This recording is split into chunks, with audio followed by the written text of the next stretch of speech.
Saudamos a todos com a paz do Senhor, todos os telespectadores desse belíssimo programa Opção para a Vida. Quero ler um texto na segunda epístola escrita por Paulo a Timóteo, capítulo 4, versículo 2, que diz: prega a palavra, insta, quer seja oportuno, quer não, corrige, repreende, exorta com toda a longanimidade e doutrina.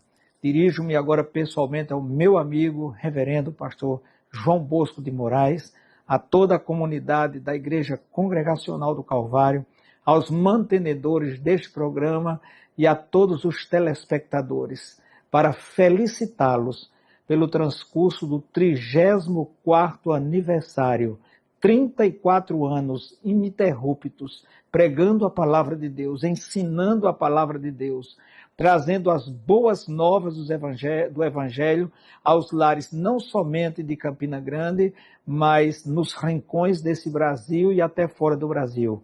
Pastor João Bosco de Moraes, continue com essa motivação, com essa ousadia e com certeza a história desse programa só será revelada em sua plenitude na eternidade, quando o Senhor revelará tantos quanto foram alcançados e se converteram através desse programa, vidas que foram abençoadas, lares que foram aliviados dos seus problemas, vidas que foram libertas. Enfim, a boa nova do Evangelho chegou neste programa Opção para a Vida, trazendo vida para aqueles que com vida querem viver a intensidade da graça do Senhor. Que Deus abençoe e que permaneçam no ar até o momento do arrebatamento da igreja. Um forte abraço e a paz do Senhor. Campina Grande, sexta-feira, 18 de abril.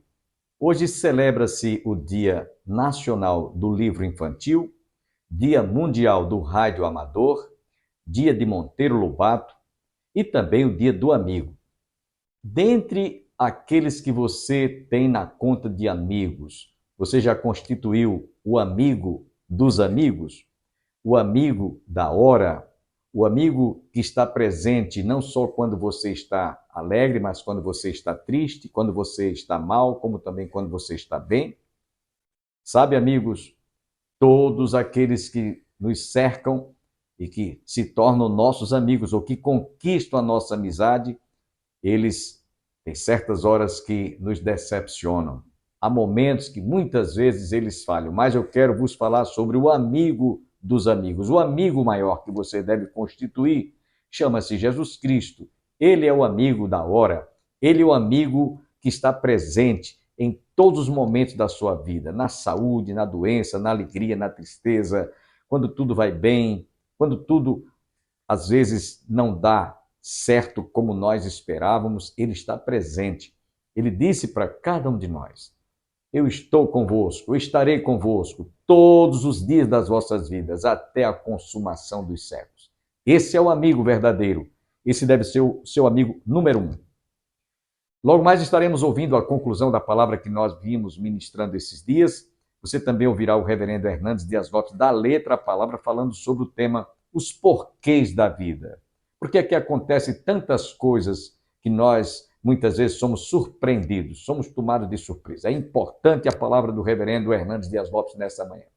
Mas antes, eu quero lembrar a todos que estamos nos aproximando, no próximo domingo, a celebração do culto em ações de graças pela passagem do 34º aniversário de programas ininterruptos, e você está cordialmente convidado. Você é o nosso convidado de honra. Venha participar.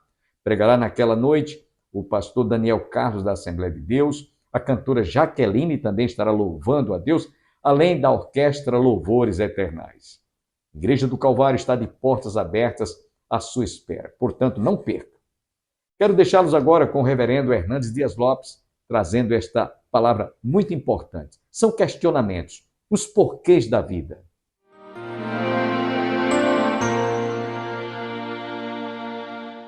Na caminhada da vida, não andamos em tapetes aveludados, nem caminhamos por jardins engrinaldados de flores. A nossa jornada se desenvolve em desertos áridos, em vales profundos, em situações adversas. Muitas vezes tragédias desabam sobre a nossa cabeça e não temos tantas respostas.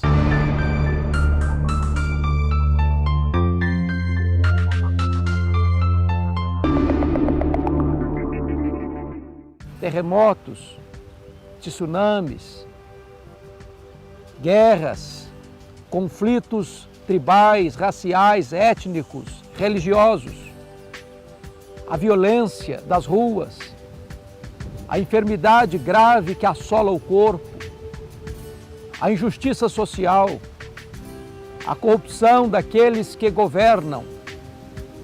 Tudo isso, tantas vezes, traz sobre nós um peso esmagador. O que fazer neste momento? Amargurar a alma? O que fazer? Se revoltar contra Deus? O que fazer? Mergulhar numa caverna de depressão e perder o sabor e o sentido da vida? Asaf, no Salmo 73, relata o seu grande conflito ao olhar para o ímpio, próspero, saudável, cercado de amigos, e ele, um homem piedoso, que lavava as mãos na inocência e fugia de toda a maldade, sendo assolado, sendo esmagado pelas vicissitudes da vida. Esse homem resolve os dramas da sua alma quando ele tem um encontro com Deus na casa de Deus. Os olhos da sua alma são abertos para compreender que às vezes aqui a providência é carrancuda, mas quando tudo aqui parece um cenário cinzento, Deus está esboçando diante de nós um cenário belíssimo do seu cuidado, do seu amor. Aqui tem choro, tem dor e tem lágrimas, mas o que nos espera é uma vida de bem-aventurança eterna, porque o sofrimento do tempo presente não dá para comparar com as alegrias por vir a serem reveladas em nós.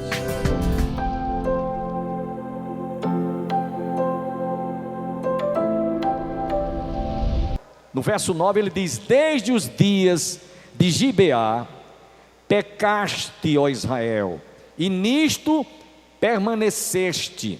A peleja contra os filhos da perversidade não há de alcançar-te em Gibeá. Gibeá foi uma cidade que no Velho é citada aqui como exemplo, como ilustração de algo que já aconteceu no passado. Lá no livro de Juízes, capítulo 19, versículo de 1 a 30, há uma história, inclusive, de um levita que casou com uma judia, casou com uma moça, e quando eles casaram, ele foi para deixou a casa dos pais dela, foi para a sua terra, em Gibeá, e quando chegou lá, a moça desistiu de continuar o casamento e resolveu voltar para casa. Se você quiser ler essa história, é uma história interessante. Está lá no livro de Juízes, capítulo 19, versículo de 1 a 30. Então a moça disse: eu quero voltar para a casa dos meus pais. E aí ela não queria continuar mais em companhia dele, e foi embora. Ela foi embora para a casa dos seus pais. Passado alguns dias depois, ele sentiu o desejo de voltar à casa do seu sogro para convencer a esposa dela a voltar para sua companheira. Ela era uma concubina. E quando ele chegou lá, o pai daquela concubina disse: olha, seja bem-vindo, fez uma festa. Ele se alegrou com vinho e disse: fica aqui hoje à noite, não viaja amanhã não. Pernoitou uma vez. E no outro dia, quando ele ia albardar o jumento para ir de volta, o sogro disse: não, fica mais aqui mais uma vez, não vai embora. E ele ficou uma segunda noite, e a mesma coisa repetiu-se na terceira noite, na quarta noite, na quinta noite, amanhecendo o dia, ele disse: eu estou decidido a ir embora, eu vou.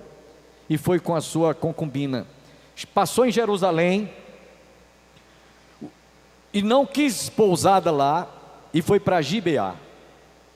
E quando chegou em Gibeá, ele estava sentado na praça, não tinha nem conhecimento com ninguém, não conhecia ninguém na cidade, ficou na praça, e um senhor idoso ia passando, e disse: olha, não fique aqui à noite, não durma aqui, vocês estão sujeitos, vocês podem ser tomados por algum mau elemento e causar o mal a vocês.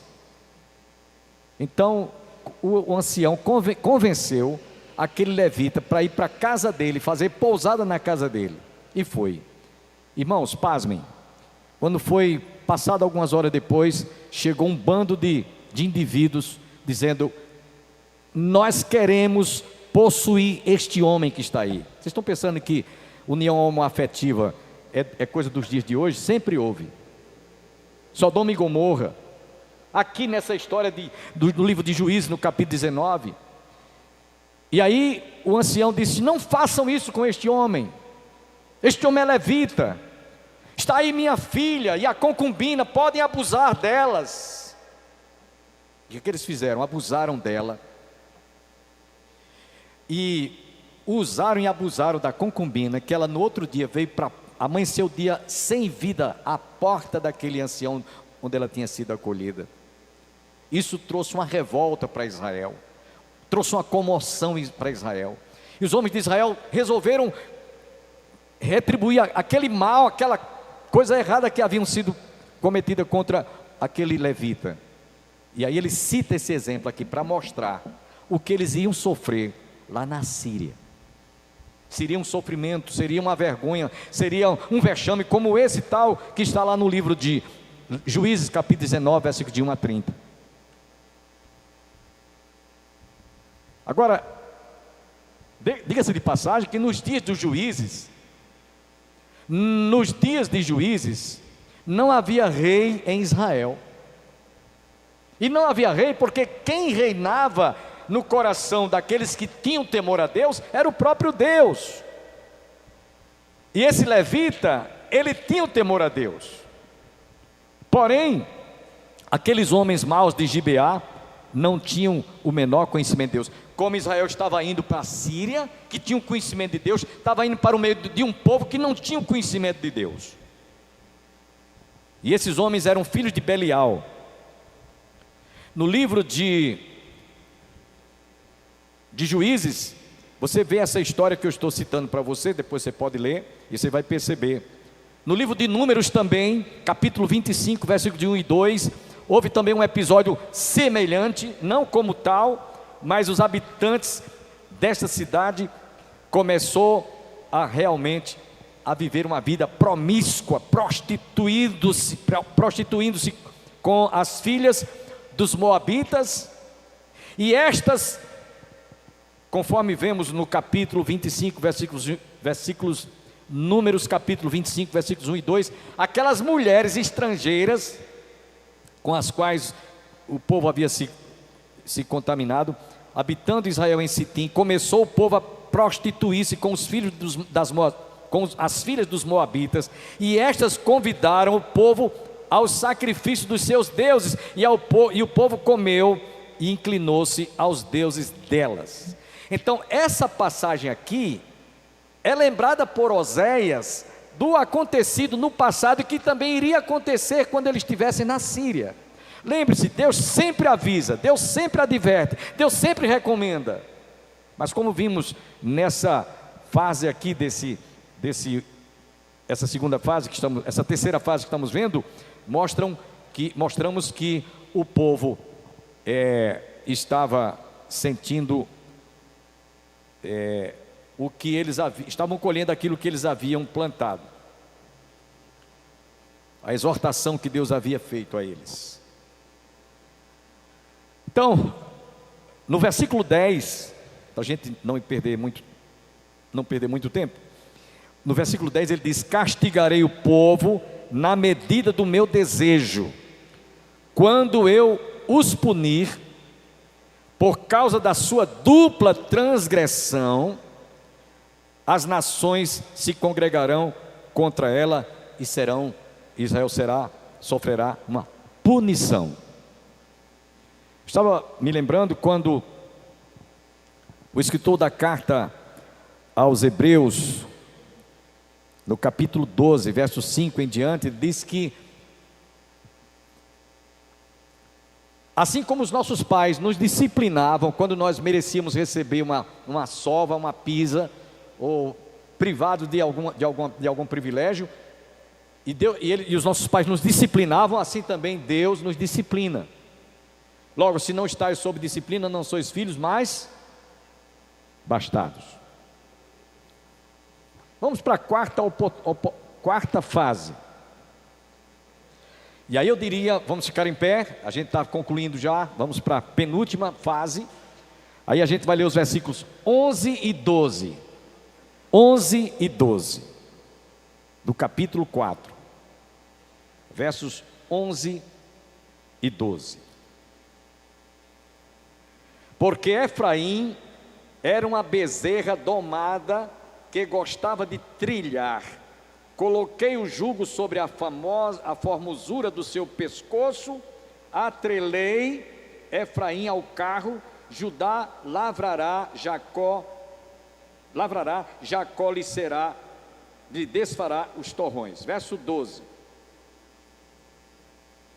Então eu disse: semeai para vós outros em justiça, ceifai segundo a misericórdia, arai o campo de pousio, porque é tempo de buscar ao Senhor, até que Ele venha e chova a justiça sobre vós. Podem sentar. Nestes versículos 11 e 12, nós vamos dar aqui um subtítulo, penúltimo subtítulo: oportunidade para Israel. Deus deu a oportunidade para Israel se arrepender. Deus estava dando uma chance. Olha, tudo isso vai acontecer, mas eu ainda quero alimentar no coração de vocês um sentimento de vocês terem uma atitude de arrependimento. E no versículo 11, ele dá aqui, faz uma metáfora com relação a Israel. Compara Israel a uma bezerra domada. Uma bezerra domada. Sabe o que é uma bezerra domada, né? Quem já foi aqui, teve criação de bicho? A irmã ali já sei, né? Então, às vezes o animal, ele dá muito trabalho para ser domado, principalmente se for uma vaca ou um touro, principalmente para que, quando for tirar, tem vaca que às vezes não permite que seja extraído o leite, né? Então dá coice, faz tudo, então tem que ser domada. O touro também às vezes. E aí Deus fez isso com Israel usando essa metáfora. Israel era uma bezerra domada. Lá em Amós capítulo 3, versículos 2 e 14, o Senhor afirma: de todas as famílias da terra, somente a vós outros vos escolhi, portanto eu vos punirei por todas as vossas iniquidades. No dia em que eu punir Israel, por causa das suas transgressões, visitarei também os altares de Betel, e as pontas dos altares serão cortadas e cairão por terra. Então Deus avisando ao povo: olha, vocês foram uma bezerra domada, vocês não tinham que estar tendo esse comportamento que desagrade, a desobedecer e não fazer a minha vontade, em outras palavras, né? E aí, meus irmãos, Deus deu esta oportunidade, como já citei, Hebreus 12, 5 a 7, e um texto que eu gostaria de citar dentro da aplicação desse texto, a oportunidade de Israel para se arrepender. Deus deu essa oportunidade.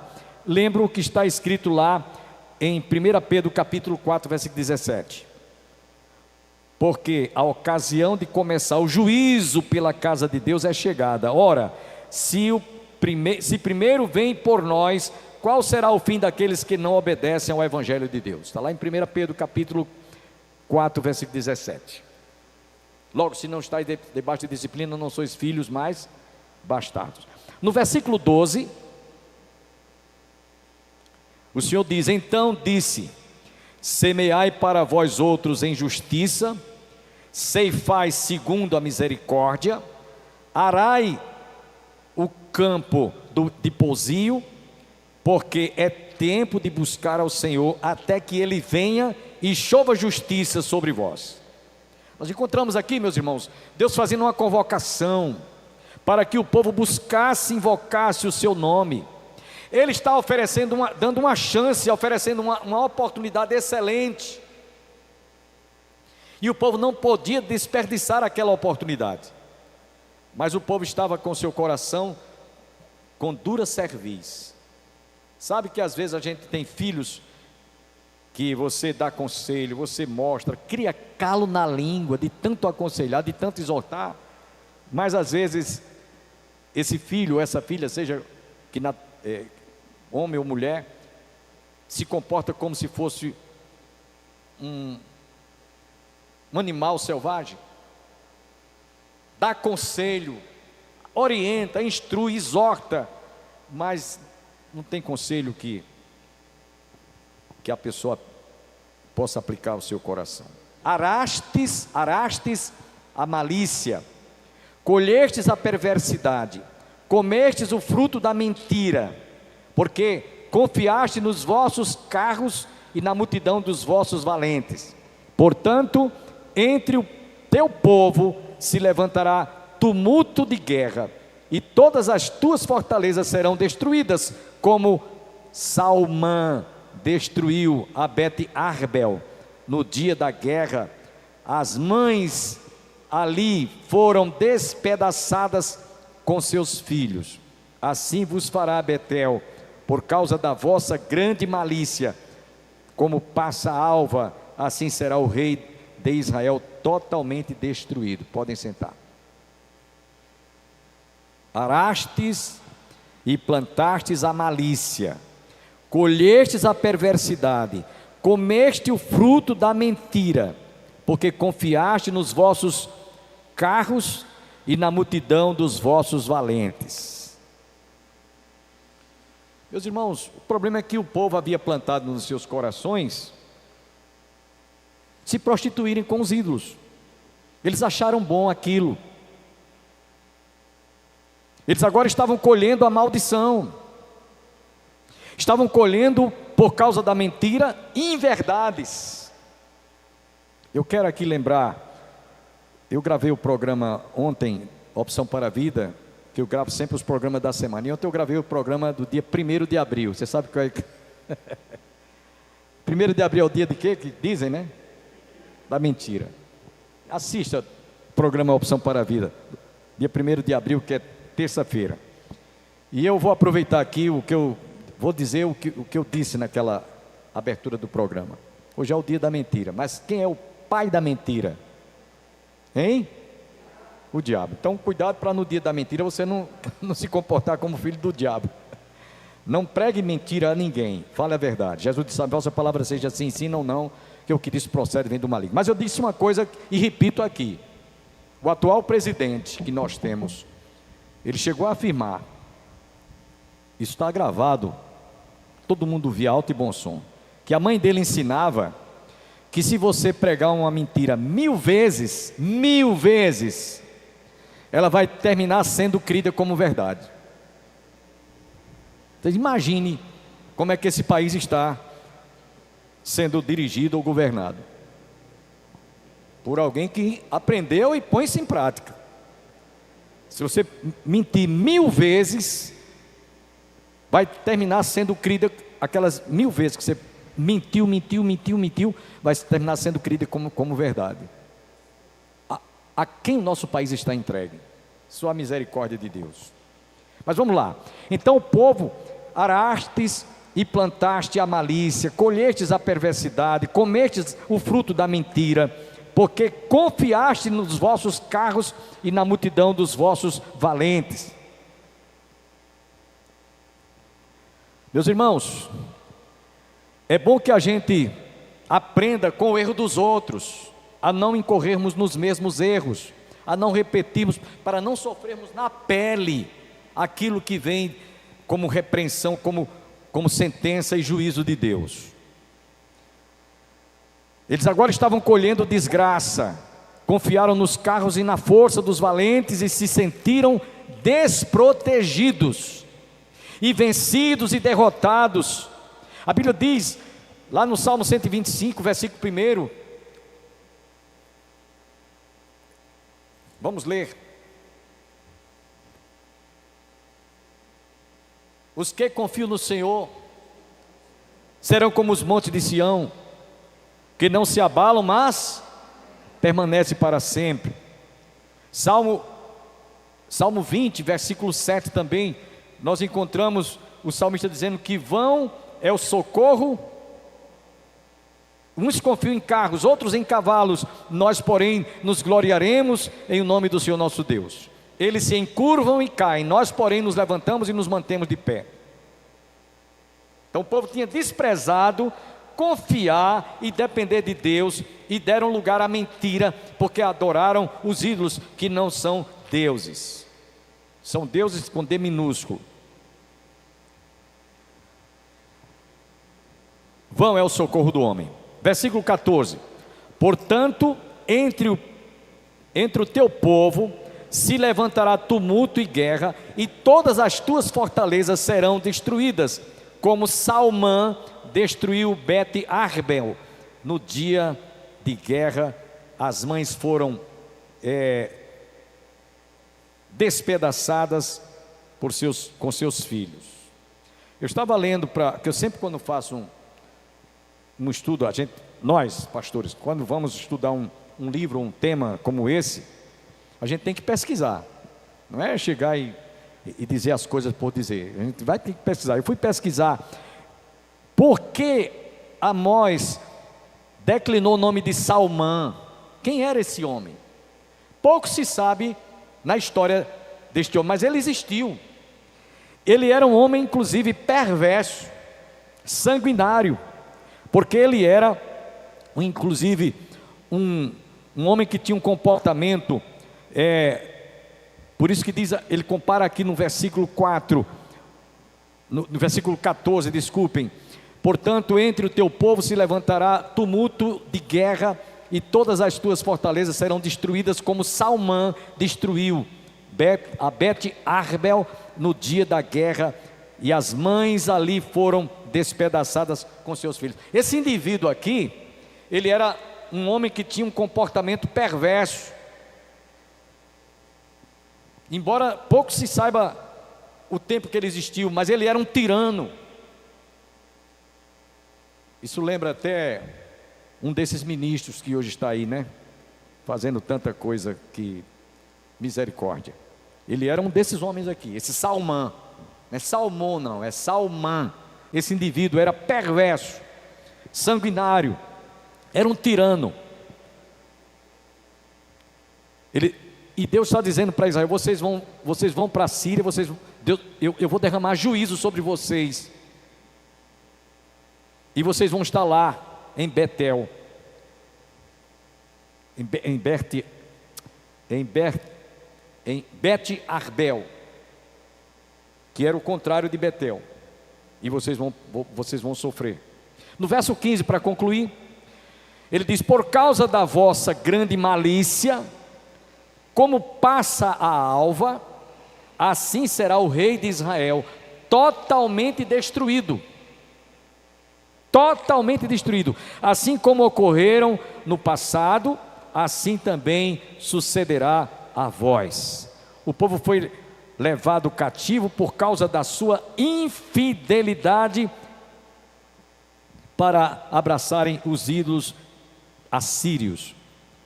Esse, meus irmãos, é o preço e as consequências da desobediência. Eu quero agradecer a todos que estiveram conosco e ao mesmo tempo convidá-los para que neste domingo, você que reside em Campina Grande, venha participar do culto em ações de graças nas dependências da Igreja do Calvário. Para aqueles que não sabem, a nossa igreja está situada às margens do Açude Velho, ao lado do Monumento do Centenário, no início do giradouro da Avenida Brasília. Nós teremos culto de ações de graças pela passagem do 34º aniversário ininterruptos deste programa. Dificilmente um programa tem essa elasticidade de tempo no ar. E nós, pela graça de Deus, vamos celebrar o 34º aniversário. Foi especialmente convidado como orador o pastor Daniel Carlos, da Assembleia de Deus, a Orquestra Louvores Eternais, além da cantora Jaqueline. Portanto, você não pode ficar de fora dessa festa. Contamos com a sua presença. Até a próxima segunda-feira, se Deus quiser.